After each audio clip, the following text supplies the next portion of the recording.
Hey guys, so today's video is about the main causes of the Second Crusade.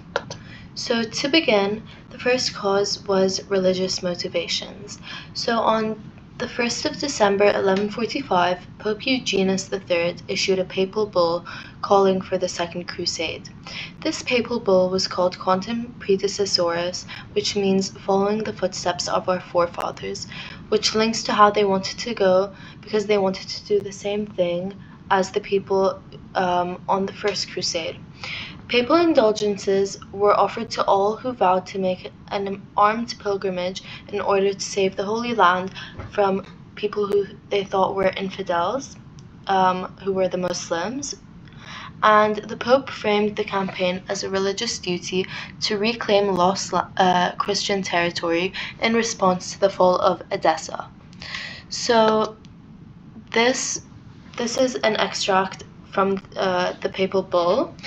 And so if you want to analyze this, you could say that remissions of sins links to religious causes, and the offer of indulgences, which is similar to the First Crusade, and infidels link to the non-Christians and how they wanted to attack the enemies of Christ, in this case the Muslims, and captive brothers and Oriental Church linked to demonstrates how they want to help fellow Christians in the East or in the Holy Land.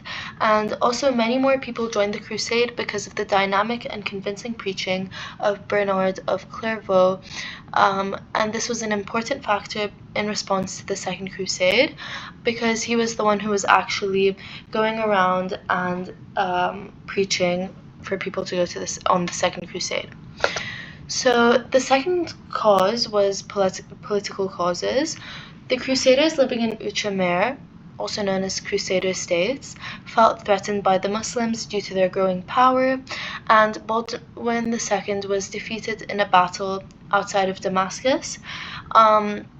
Therefore, he may have wanted revenge, and the death of King Fulk and the siege of Edessa by Zengi led to Christians having a fear that Jerusalem might fall next and that they needed to protect it. This can also be referred to as the domino effect, and this meant that there was political instability in the Crusader states, and that Antioch and Edessa had asserted their independence from Jerusalem. Also, Zengi wanted to grow and expand his power. At the time, you could not separate political and religious causes. However, political causes were more significant because the Pope wouldn't have issued the papal bull if there was an instability in the Crusader states and if the people did not feel threatened. This can be used as an alternate perspective or another argument in an essay you write about the causes of the Second Crusade. These are some photos, and then so the third cause was Muslim strength and the fall of Edessa. So a bit about the fall of Edessa. So the county of Edessa was the first Crusader state and was established in 1098 after the First Crusade. It was but it was also in an extremely vulnerable location as it was bordering Muslim territory. Therefore, in 1144, Imad al-Din, also known as Zengi, and he was also the father of Nur al-Din, who was also known as Zengi, decided to attack it. He did this because of a pact between an Iraqi warlord and the Frankish ruler of Edessa, Jocelyn II, and his troops reached Edessa in late November 1144 and began a devastating attack on the city's walls. Zengi used siege towers and tunnels, and this was a popular technique at the time that was used. And within a short amount of time, a section of Edessa's wall collapsed. This led to Zengi's men flooding into the city, and hundreds of Franks were crushed to death in the panic, and by December 26th, the whole of Edessa was in Muslim hands. So this was really bad for the Christians. Zengi slaughtered the Frankish men, enslaved their women, and destroyed the churches, but he did not kill any of the native Christians in Edessa. The capture of Edessa filled the Near East with fear.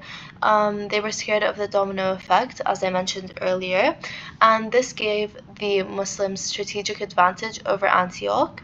The response to this was the Second Crusade, so you could say this was the main cause, and the Frankish chronicler William of Tyre described it as an ominous disaster. William of Tyre is a great primary source to use for the Second Crusade because he was there, he was a native in the Crusader states, and he was a member of government. It can be good and bad that he was a member of government, but he's a really good source to use for IAs, essays, and anything else for history about the Second Crusade. So some perspectives. Jones is a really good author for the Second Crusade and for the Crusades in general, as he's a specialist.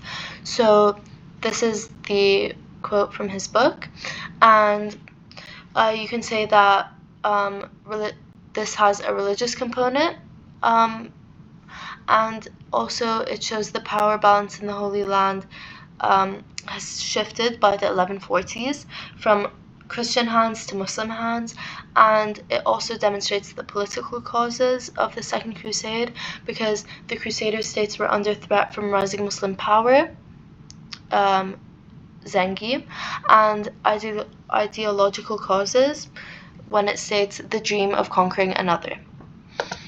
And then more perspectives from Jones. So this one demonstrates ideological and religious causes when mentioning relics and the Pope. For example, when it says relics and trinkets that had traveled west with veterans, and motivation from the tales of the first Crusaders, which links to the forefathers that is mentioned in the papal bull, Quantum Predecessoris, and the fall of Edessa and Muslim opposition when it says infidels, and yeah, that's it. So in the next video, I'll be talking about the events of the Second Crusade and then the aftermath. And we'll be going through a paper 3/paper 2 question. Thank you. Hope you enjoyed.